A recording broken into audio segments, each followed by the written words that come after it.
To be joined by the very talented Mr. Greyson Chance. Greyson, how's it going? It's going good. Thank you so much for having me here today, Ty. Thanks for being here. Now, Greyson's new album, Hold On Until the Night, is out tomorrow, so he's decided to stop by and answer some fans' questions and even play us a couple tracks from the album. So we've got a lot in store for you. If you haven't sent your questions in yet, you still have a chance to do so.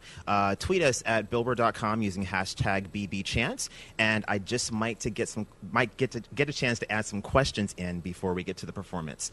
But until then, let's talk about the record a little bit. Hold On Till the Night. Congratulations! It's a fantastic album. Tell us a little bit about how that all came together. Well, the record, it really started after I was on Ellen, within a month I was in LA cutting records.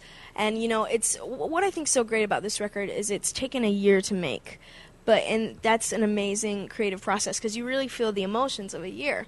There's some songs about love, there's some about heartbreak, there's some where I'm sad, there's some where I'm happy. It's a huge melting pot of different things, and that's what I think is so great about the record. It really has a different tone and a different vibe, and all the songs have a different story. Yeah, I agree with you. Did you know when you started out that you wanted to make this kind of record, or did it just sort of happen in the process? Well, when we first went into the studio, it was kind of a really cool experience because we weren't walking into anything. It was like, we can go into any genre we want. We can go into any type of lyric. It was really, the boundaries were unlimited. And, I sat down with Ron Fair, who was my A&R at the time, and, we were just in the studio and we were just writing about anything and everything. And then we came along this song called Waiting Outside the Lines, and then that was the ticket. That was our ticket into what genre we wanted to do. Mm-hmm.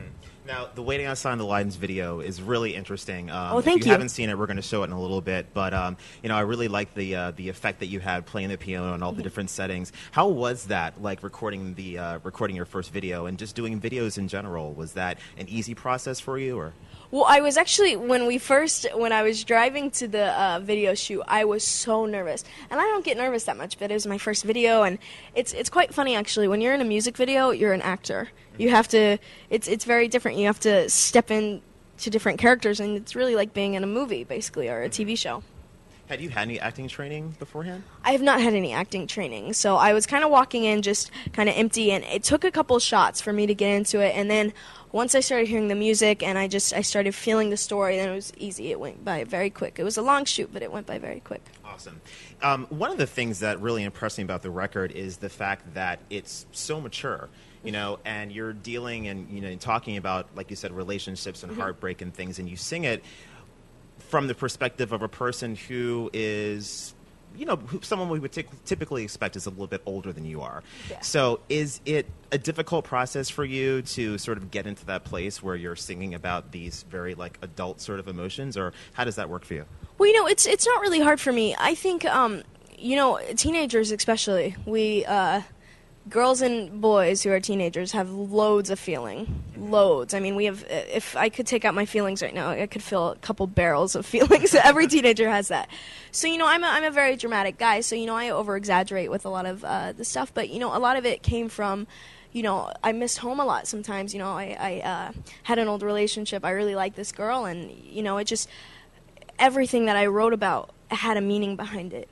The song "Please Don't Break My Heart, Cheyenne," the top line is "Please don't break my heart, Cheyenne." It's just simple stuff like that, like "Don't break my heart." And I think that's what makes the record so special, is that it just has meaning. It's real. Right. So even though you're still pretty young, you do have life experiences to draw on. Yes, I have feelings. I have lots of feelings. Indeed you do. It's been just a little bit over a year since we first saw the paparazzi video of you at your school. Was it a talent show or was it a music exposition? It was a talent show, yeah. Okay. And, here we are, less than a year later, a little over a year later, and you have your first album coming out, and, you've got over 50 million views on YouTube. Congratulations with that. Did you think when you put that video up that you would ever be in this position? I never thought it would be here. I put the video up mainly because I wanted to show my friends. It was basically like a thing like, paparazzi, why not? Click, post it up on YouTube. And I tell my fans every night when I do paparazzi in my stage show, I say, I want to thank you and I want to thank Gaga. And that's why I'm going to play a song. I dedicate it to you and Gaga, because if it wasn't for Gaga writing the song, I wouldn't be sitting here today. And if it wasn't for all those people, all my fans out there who just clicked, sent it to a friend, and that friend sent it to another friend, and then it spreads. And so I dedicate it to all the people that watched the video, and for everybody that worked on the physical record. It's amazing. Mm-hmm. What's been the reaction of the kids back at home? Well, my friends are very supportive. They know more about the record business than a lot of other Oklahoma teenagers. Now that I fill them in on everything, but they're really supportive, and whenever I go home, it's they always come to the shows. I'm always hanging out with them, and we're just really cool. They still look to me as Greyson. Awesome.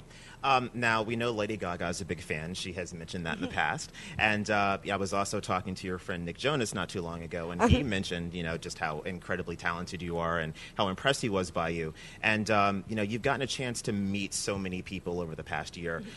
Who are some of the people that you've met that have been big inspirations to you and that have really helped you along the way? Well, I love Gaga, of course. She's just so inspirational to me, and just the fact that she's always herself. She never puts anything past it, and I really am inspired by that. And also Nick Jonas, we worked on a record together, and that's when I first met him. Sadly, it didn't make the record, but it was so much fun working with somebody who's been in my shoes before, and it was a lot of fun. But I've met many people. It was really funny. At a couple shows back, the drummer from Guns N' Roses came to my show, and I was like, really?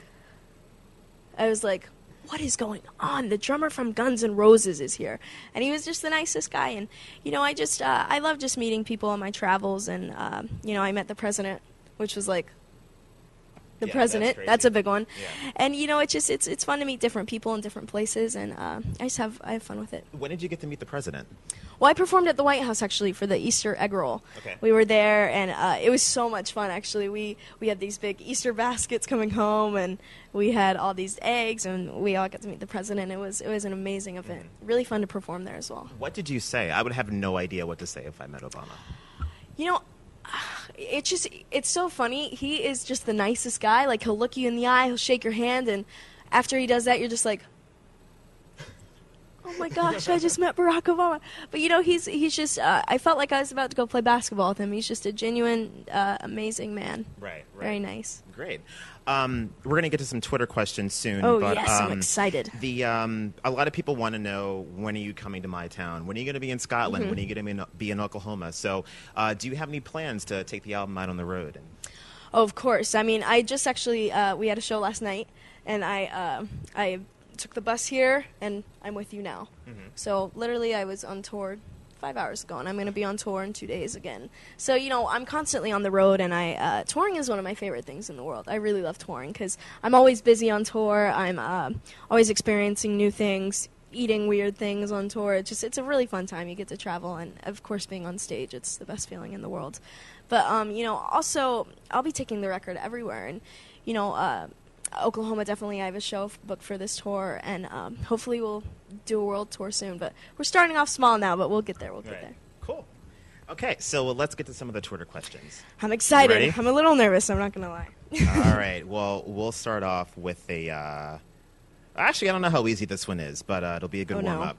I'm Rhonda scared. C. wants to know, when did you first know that you had your gift? When did I first know I had my gift? Well, singing was always a thing that I would just do. I would be in the car, and we would be driving, and I'd just start singing Michael Jackson records. I'd be like, Vida, Vida, just as a kid. And my family was like, gosh, Greyson, we're on the road. Can you just be quiet? And I was like, no, Vida, Vida. So I just started singing at a very young age. And, eventually it turned into me playing the piano. And then I started songwriting. But, I think I first realized it when I was very young. I was in second grade, and I sang God Bless the USA at my school back in my hometown. And it was the emotion of actually having somebody clap for me, but having a lot of people clap for me. It was just like this whole crazy thing, and I was kind of, at the time I was a little addicted to it. I was like, I want to go back on stage. And it was just something that I wanted so much, and I said, I can take over a crowd. I can make people clap for me. Where is this going to lead? And that's the moment when I knew that's what I wanted to do, was be a performer. Now, is it true that you've never had a vocal lesson? I've never had a vocal lesson before Paparazzi, but I have had a couple before this record. Okay. Just a couple, though. Well, yeah, it's crazy. I mean, because like you have such a powerful voice, and to thank you. really just not have any sort of formal training up until recently, I mean, that's really, really impressive. Oh, thank you so much. Thank you. Now, when did you start taking piano lessons? I started taking piano lessons when I was about 9 or 10, I want to say. Okay. Somewhere around that ballpark, and I just went in. I went in not really knowing a lot. I was just kind of messing around on the keys, and that's where I really learned to love music. I would play Bach, and I'd play Mozart, and I'd play all these different things. And I really loved it. And then my teacher used to hate me because I'd bring in like Coldplay songs, sheet music to Coldplay songs, and I'd be like, let's learn this, and she's like, nope, Bach, and I'd be like, and then I was like, okay, I don't need you. I'm learning paparazzi back at home, so that's where that all started. Awesome. JBGC143, my homies. Your fans have some very, very interesting Twitter cool handles. Names. I love the my homies. But my homies wants to say, hey Greyson, what runs through your mind when you think about Hold On Till the Night coming out? Well, it comes out tomorrow, and it's a mixture of anxiety, like I want it to be here like right now, and just so much joy. I can't tell you how excited I am for this record. I am just for my fans to be able to listen to it, and I know they've been waiting for it too. So it makes it so much better, and I just hope this record can bring them to new places and give them confidence and just do everything music should do. Yeah, awesome. Here's one from Twittabella98. What is your favorite song from the album, and why is it your favorite? My favorite song from the album, if you had to choose. Well, I really love Unfriend You, but I'm probably going to have to go with Hold On Till the Night. Okay. The title song of that record, and that's why I picked it. We were trying to pick out album songs and or album titles, and so we were going through, and nothing really clicked yet, and then I was like, I am so stupid. Why don't I just call it Hold On Till the Night? And so I called my manager at like 2 o'clock in the morning. I was in Cleveland, and I was like, dude, I have it. And he was like, okay, so email me. And I was like, okay. So I emailed him, and that's where the name came from. Cool. Tell us a little bit about the piano that's on the album cover. It's also in the Hold On to the Night video. Yes. It's the one that has all the words on it. Like, whose idea was that? What was that, and how did you come up with all the words for it? Well, I designed that piano, and I really? we came up with the idea first of a white piano with black words, and and I wanted to make something that was. Because, I wanted to make a signature for myself. Like something where they're like, when they see that piano, they're like, that's Greyson Chance right there. Uh-huh. And so I was trying to come up with something cool, and I'm just a classic black and white guy. I love it. So we decided to make just different fonts, different words. And it was an idea that I always had. And then the inverted keys as well. I always wanted to do that as well. But now we're changing the color of the piano. Now it's a red piano, which I do in my live show, and we're probably going to change it one more time, but I'm not telling you what color. Just to keep it fresh and interesting. Yes, have to keep secrets. Cool. Here is a question from Crod JB fan. Interesting. A lot of celebrities eat special food before they perform. What do you eat before you go on stage? Well, I don't eat anything. I do not like to eat before I perform. You go on an empty stomach. I usually go on an empty stomach, which sometimes proves to be bad. Do not go on an empty stomach, kids. But, I drink a lot of Gatorade before I go on stage to stay hydrated, but I drink tea, I do warm-ups, I steam my voice, and it's it's quite funny. I'm sure you heard them just a couple minutes ago, or the la-la-lee, all those fun things. I do all that about 30 minutes before I go on stage. Just to get the vocal cords Exactly, got to get them nice and warm. Cool.